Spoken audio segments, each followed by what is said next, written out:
انفال کی آیت نمبر 7 آج ہم پڑھیں گے۔ یہ پارہ نمبر 9 میں آتی ہے اور پارہ نمبر 10 میں مکمل ہو جاتی ہے۔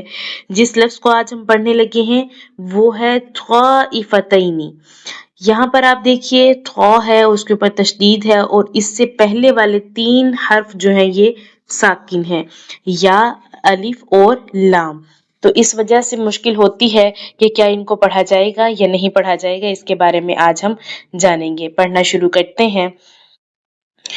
وَإِذْ يَعِدُكُمُ اللَّهُ، اللہ کے نام سے پہلے جب بھی پہلے والے حرف پر پیش ہو یا زبر ہو تو اللہ کا نام موٹا پڑھا جاتا ہے۔ آگے بڑھتے ہیں۔ احدی الطائفتین، یہاں پر قابل غور بات یہ ہے کہ یا کو بھی ہم نے نہیں پڑھنا، الف اور لام کو بھی ہم نے نہیں پڑھنا، اس وجہ سے کیونکہ یہ دونوں حرف ساکن ہیں، اس وجہ سے ہم نے ان کو نہیں پڑھنا۔ دال کو ہم نے ڈائریکٹ طا کے ساتھ ملانا ہے، تو یہ پڑھا جائے گا احدی الطائفتین۔